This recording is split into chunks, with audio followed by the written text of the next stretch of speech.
Pacto de Sangue é um filme americano de 1944, dirigido por Billy Wilder, estrelado por Fred MacMurray, Barbara Stanwyck e Edward G. Robinson. Uma dona de casa sedutora atrai um corretor de seguros para uma trama de adultério e crime, com o objetivo de coletar o seguro de vida de seu marido. Olá pessoas, sejam todos muitíssimo bem-vindos. Hoje é dia da gente falar sobre o filme de número 176, Pacto de Sangue, aí, o Double Indemnity. E é um filme baseado num livro do James M. Cain, que é o mesmo do Obsessão, que a gente viu recentemente. Curiosamente, é outro filme sobre uma mulher tramando com um amante para matar o marido. Parece aí um tema que ele gostava de escrever sobre. Até acho que a história não é repetitiva propriamente em relação ao outro, embora tenha aí essa mesma trama base, mas eu acho que conduz a história de jeitos bem diferentes. Lembrando que, obviamente, eu estou comparando dois filmes que adaptaram os livros e não dois livros, né? Mas bom, vamos lá. O filme começa ali com o personagem do Fred MacMurray, o Walter Neff, meio já ferido. O filme é todo meio escuro, então eu demorei um pouco pra enxergar exatamente o ferimento, mas ele tá com, tipo, sangrando no ombro, assim.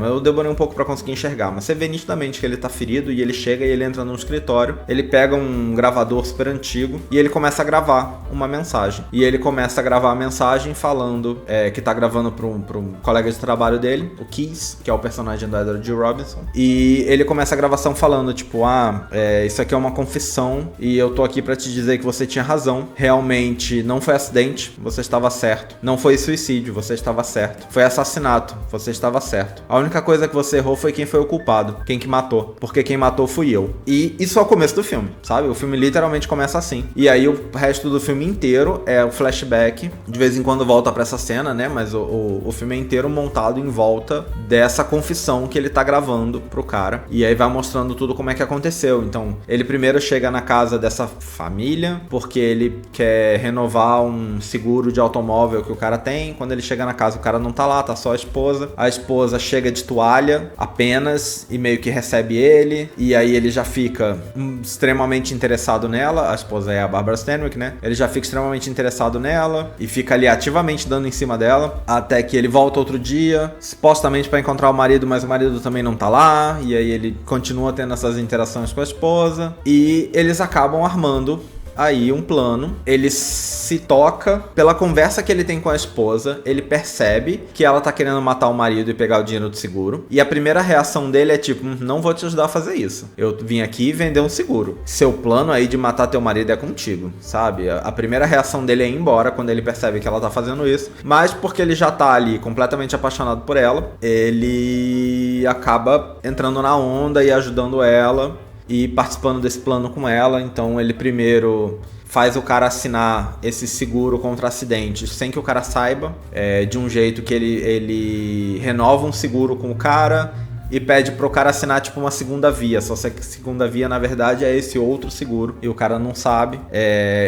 Porque ele trabalha com negócio de seguros, e esse outro cara, pra quem ele tá deixando o recado, que essa altura a gente já conhece o personagem, é o cara que investiga, é basicamente o detetive da empresa de seguros, é o cara que investiga pra saber se realmente é pra eles pagarem ou se tem alguma coisa errada. E aí tipo, ele já sabe, eles são amigos, ele trabalha no negócio também, então ele sabe as coisas que o cara vai investigar, né? Então tudo ele pensa, tipo, a gente não pode fazer isso desse jeito, porque desse jeito vão descobrir. Vamos tentar fazer desse outro jeito, porque esse outro jeito ele não vai descobrir. Vamos garantir os álibis. Então eu vou passar por aqui, vou falar com não sei quem, vou contar na frente da filha do cara sobre a ideia do cara assinar esse negócio contra acidente, porque aí depois se perguntarem pra ela se ela sabia que ele tinha esse seguro, ela vai dizer, tipo, realmente o cara ofereceu, na hora ele disse que não, mas a história que o Walter conta é que depois o cara, sei lá, ligou pra ele e falou, na verdade eu quero aquele seguro sim. E aí fora da casa ele assinou, sabe? Então tem todo um planejamento ali. Mas enfim, e aí eles vão desenvolvendo essa história até que eles resolvem armar um esquema de matar o cara num trem, ou forjar pelo menos que ele foi morto num trem, porque se ele morrer no trem,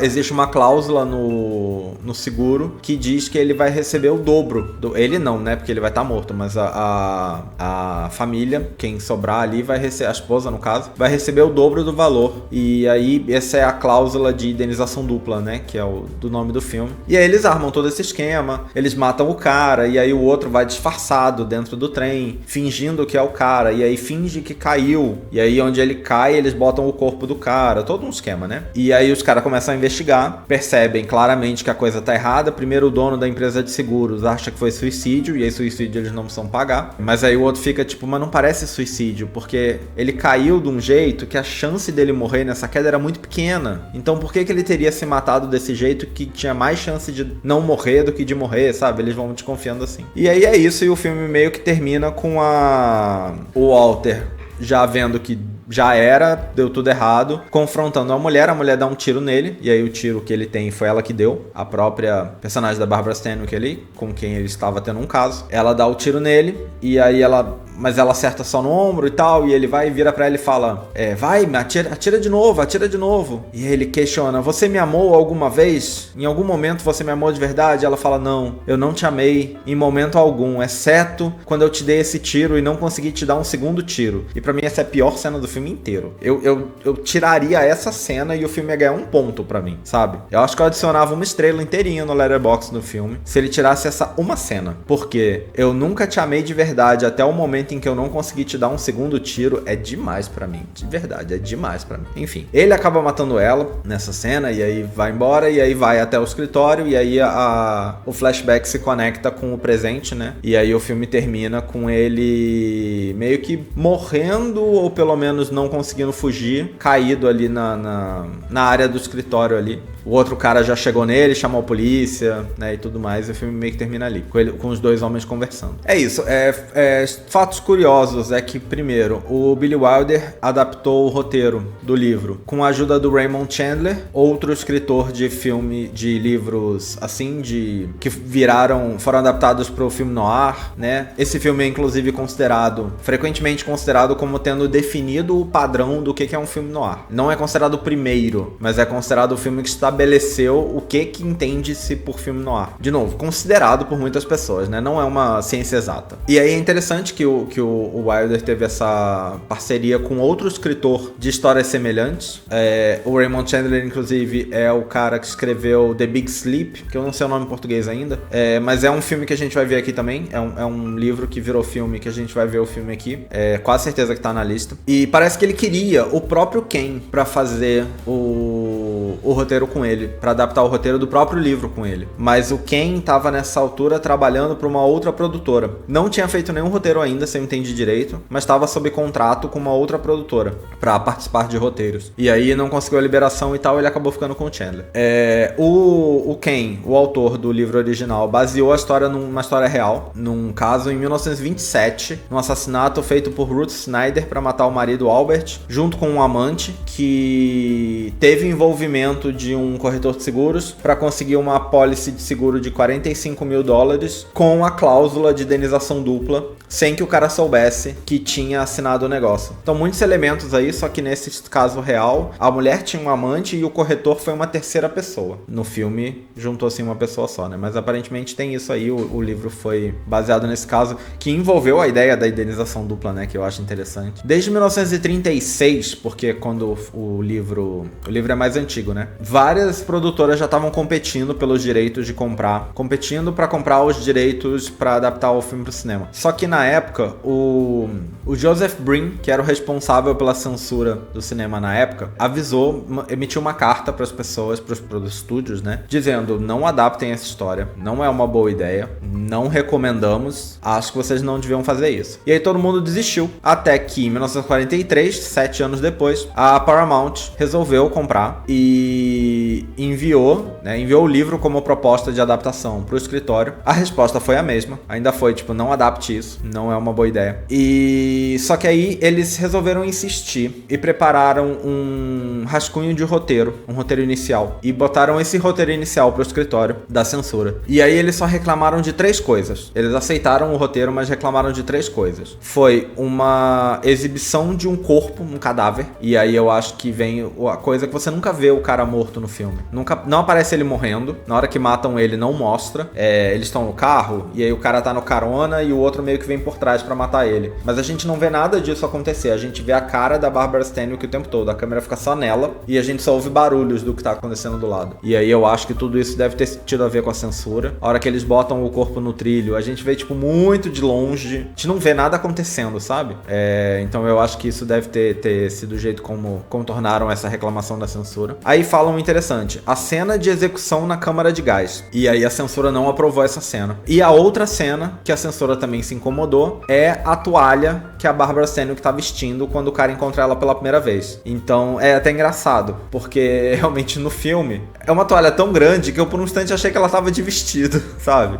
Eu demorei um pouquinho pra entender que ela tava vestindo só uma toalha, porque realmente é uma toalha que não parece que ela está nua, né? Parece realmente que ela está completamente vestida na cena. E eu acho que aí também foi uma questão da censura. Teve que ser uma toalha imensa para poder cobrir bastante o corpo dela, porque seria um problema. Mas eu acho que o filme contornou todas essas coisas. A gente vai falar mais sobre a câmara de gás daqui a pouquinho. Mas o filme contornou essas coisas aí, eu acho que sem problema nenhum. Inicialmente, o Billy Wilder teve um outro parceiro de roteiro, que era o Charles Brackett, que é um cara que já tinha trabalhado com ele antes. Mas eles acabaram brigados, o Brackett foi fazer outra coisa.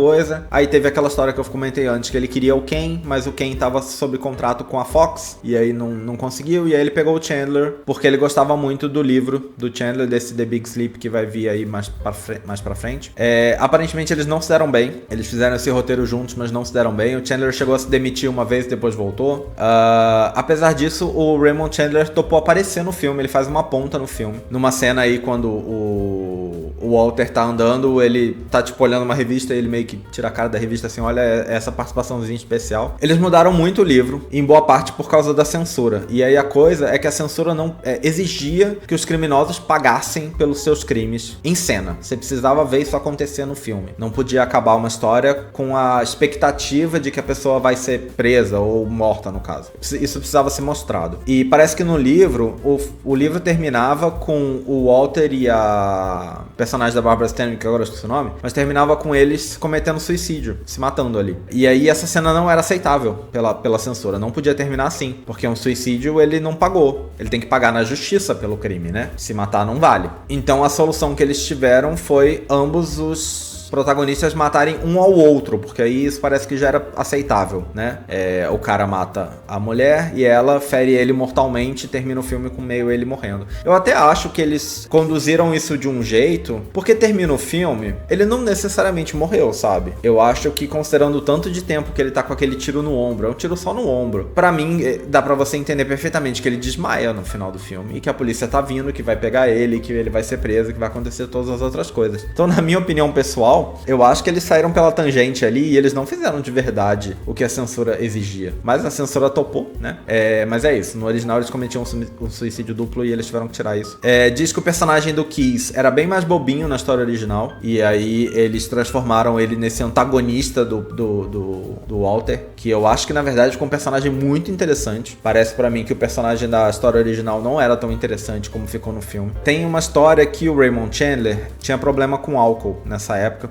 Participava de Anonymous e tal, e tava se recuperando, e o Billy Wilder diz que foi o responsável por ele voltar a beber, e diz que a experiência dele lidando com o Chandler levou ele a adaptar um outro filme que a gente vai ver por aqui muito em breve, que é o Farrapo Humano, que é um filme sobre um escritor com problemas com bebida, e esse foi o filme seguinte do Billy Wilder, aparentemente por causa dessa experiência, e é só uma curiosidade, né, um detalhe. O James Cain aparentemente gostou muito do resultado do filme, o que é bem curioso, né? É bem raro escritores gostarem das suas adaptações pro cinema.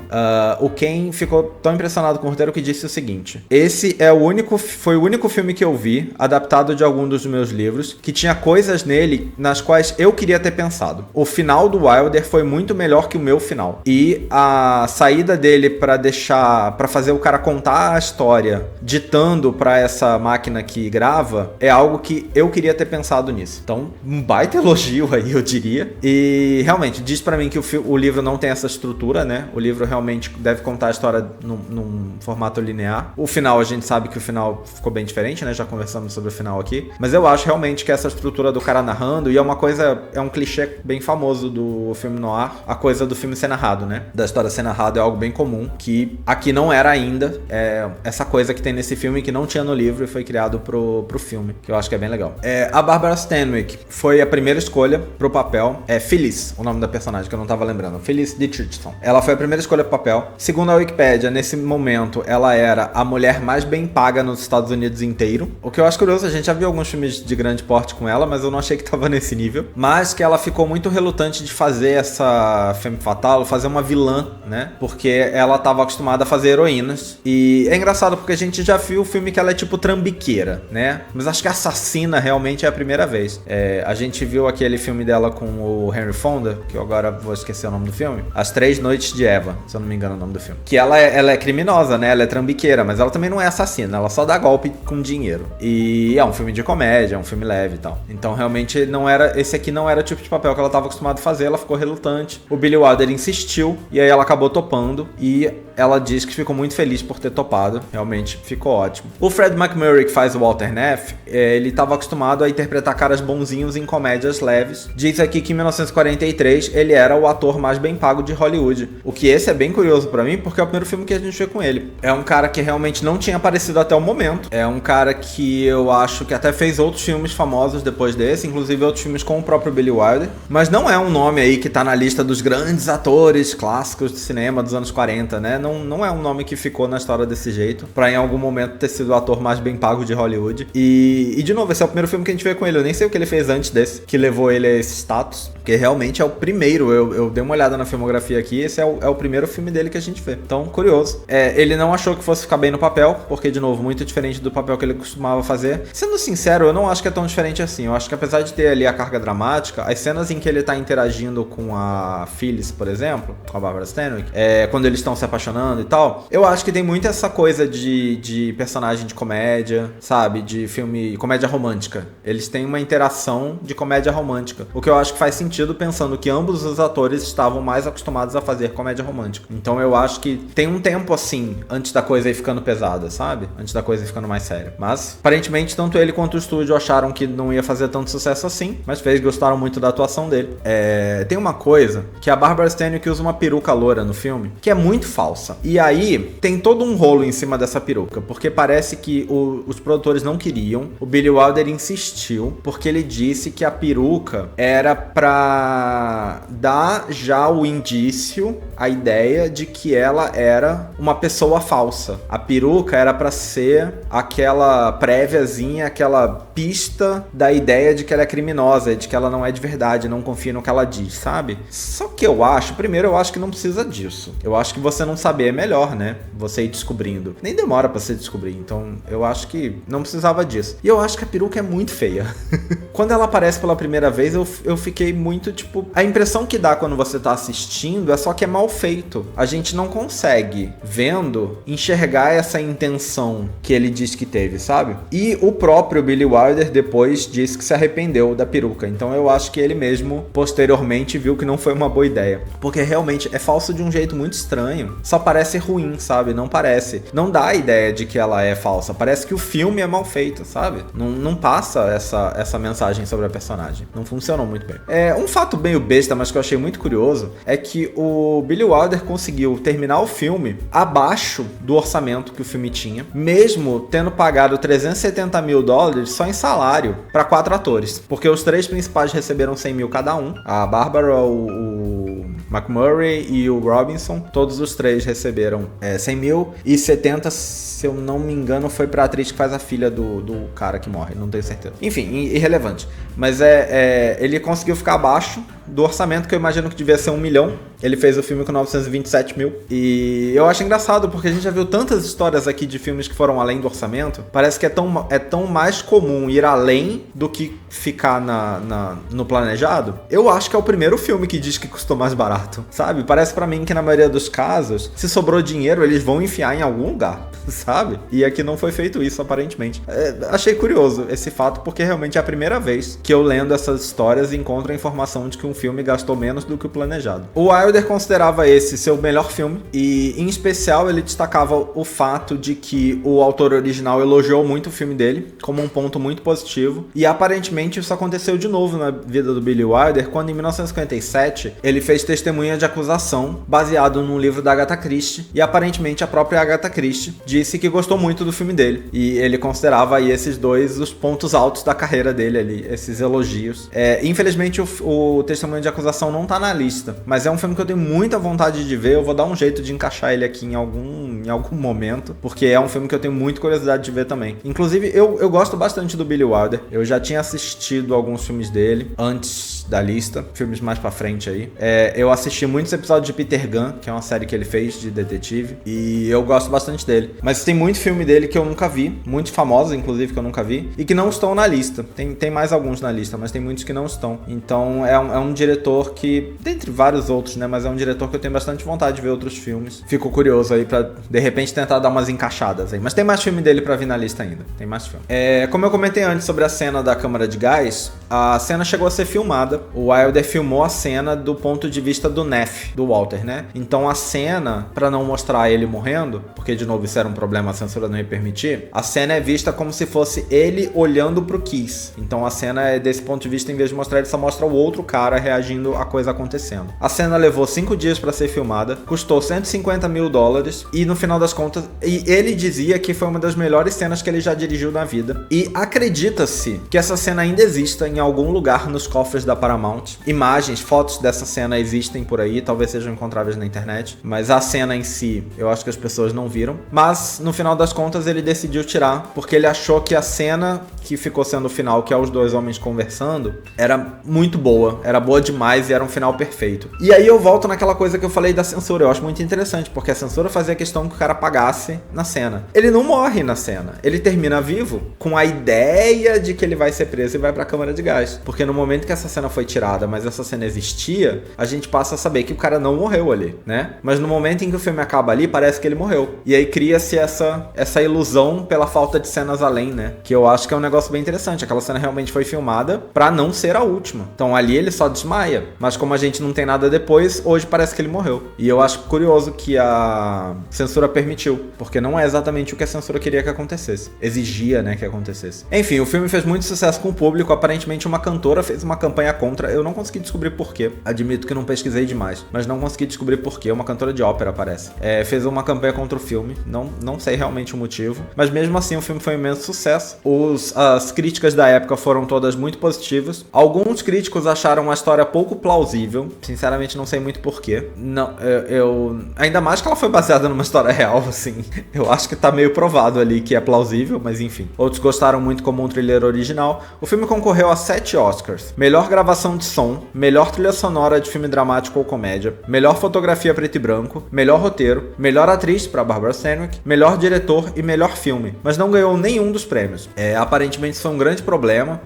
A guerra estava acontecendo, parece que as pessoas, a academia não queria premiar histórias tão sérias e pesadas, queria uma coisa diferente. O Billy Wilder aparentemente ficou muito chateado. Eu vi uma história que parece que ele na hora que o outro diretor que ganhou foi receber o prêmio, ele botou o pé pro cara tropeçar. Então assim, foi toda uma treta. Como eu já falei antes, um dia eu quero fazer vídeo só sobre Oscar, sobre os Oscars ao longo dos anos, então aí a gente vai entrar nesses méritos em outro momento, mas parece que teve um monte de treta aí relacionada a isso, e é isso, o filme não ganhou nenhum prêmio, mas concorreu a esses 7. É isso, acho que eu no fim já falei minha opinião e já falei muitas curiosidades. Vamos dar uma olhada no que o livro tem a dizer sobre esse. O livro já começa dizendo um negócio aqui que me incomoda. O livro diz que Pacto de Sangue é um filme noir arquetípico, a história de uma mulher desesperada e de um homem ganancioso. E eu não acho que isso faz sentido. A gente não tem em nenhum momento do filme a ideia de que o marido é um problema. Tipo, que ele, sei lá, bate nela ou qualquer coisa minimamente semelhante. A gente não tem em nenhum momento o relacionamento deles, tirando o fato de que ela não gosta dele. Pelo contrário, a gente tem um diálogo sobre ela ter casado com ele por dinheiro desde o começo, sabe? O que, pra mim, já tá óbvio que quem é gananciosa é ela. O cara cai naquele problema que eu reclamo muito dos filmes dessa época, que, tipo, tem uma personagem feminina todo mundo se apaixona por ela. E eu acho que é uma saída tão fácil e pobre, e nessa parte eu concordo que eu acho que é um roteiro raso. Chamaram Gaslight de roteiro raso, mas Gaslight já tem um pouco menos essa plot. Pelo menos ele justifica um pouco mais, eu acho, a paixão. E eu acho que era uma solução muito fácil. Toda a trama se baseia no fato de que um cara se apaixonou por alguma mulher, porque também nunca é o contrário. É sempre o cara que se apaixona por uma mulher, e aí a mulher é, sei lá, criminosa, problemática de algum jeito, e isso gera coisas, né? Muito frequentemente é essa a questão. Então eu acho que dizer que ela era desesperada e o cara ganancioso não faz nenhum sentido, porque ela é desesperada pelo quê? Ela vive uma vida ótima. Por tudo que mostra no filme, ela vive uma vida ótima. Qual que é onde que tá o desespero dela? Faz parecer que é tipo, ele por dinheiro se juntou a ela pra tirar ela de um relacionamento abusivo ou alguma coisa assim, né? Essa frase faz parecer isso, mas não é isso que o filme mostra. Definitivamente não é isso que acontece no filme. Ele aponta um negócio que eu acho que é curioso. Ele fala que o filme termina, extraordinariamente pra 1944, com uma confissão não só de assassinato, como também de amor entre dois homens. E realmente isso é uma coisa que me chamou a atenção, porque é uma coisa que a gente, sinceramente, ainda vê muito pouco hoje, mas via menos ainda nessa época, e eu acho que chama atenção. 2 vezes no filme, o personagem do Walter fala pro Kiss, eu te amo. A primeira é meio que numa conversa tipo, você é tão engraçado, sabe? Meio assim. E aí a segunda meio que arremetendo a primeira. E, assim, a gente já teve filmes aqui que entrou na discussão do filme ter indiretas homossexuais e as pessoas enxergarem isso. Esse não é o caso. Pelo menos até o momento aqui, até onde eu li no livro e onde eu pesquisei, eu não vi ninguém falando sobre isso. E se falarem, eu também não concordo, porque eu não acho que é pra ser. Mas eles são realmente muito amigos. O filme diz que eles são muito amigos. Então é um amor entre amigos. Mas que realmente não é uma coisa que eu acho que eu vi em nenhum filme até aqui. Um homem dizendo pra outro homem, eu te amo, eu acho que é a primeira vez. Em todos os filmes que a gente assistiu nessa lista. E, de novo, é uma coisa que eu acho que até hoje é muito difícil de se ver. E realmente me chamou a atenção quando eu assisti. É isso. E aí o resto do grande texto do livro, na verdade, é essencialmente contando a sinopse, só contando o que acontece. Eles não elaboram mais em bastidores, nem em opiniões. Então acho que tudo que tinha pra falar relacionado a isso já foi dito. Eu achei um ótimo filme. É um filme que, como eu comentei no vídeo passado, esse é o terceiro filme dessa lista que eu já tinha visto na vida, antes de começar aí essa missão de ver esses 1001 filmes. Esse eu já tinha visto há muitos anos atrás, numa época que eu tava justamente curioso pra conhecer melhor filme noir. Eu nunca tinha visto nenhum, e eu fiquei curioso pra ver. Na época eu assisti o Falcão Maltês, que na época eu achei que contava, depois eu fui descobrir que não conta, na verdade, é antes e, sei lá, não tem todos os elementos. Eu vi um outro filme que eu não vou lembrar qual era. Eu acho que, inclusive, talvez esteja na lista e, bom, se aparecer eu vou acabar lembrando. Mas eu vi um outro filme com Peter Lorre, que eu não lembro qual filme que era. Mas tudo isso foi há muito tempo atrás. E diferente do Falcão Maltês, que na época eu gostei muito, eu comentei aqui no vídeo dele, né, que quando eu assisti pela primeira vez eu gostei mais, eu tava muito ali atrás daquele tipo de história, eu acabei gostando muito. Quando eu vi de novo eu já enxerguei uns problemas ali, umas inconsistências, eu li o livro e também não gostei do livro. Ainda acho que o filme tem bons elementos, mas eu acho que ele falha em algumas coisas que da primeira vez eu não me incomodaram. Esse aqui eu acho que eu não tenho do que reclamar, assim. Quer dizer, mentira, tirando o que eu já reclamei da cena final não, né, mas lá pro final do filme, em que a mulher fala que não te amava até não conseguir te dar o segundo tiro. Essa cena pra mim, assim, terrível, péssima. Mas, tirando essa cena, o resto do filme eu achei muito bom. Eu acho que é um ótimo filme, eu acho que merece o status de clássico que ele tem. Definitivamente colocaria na lista.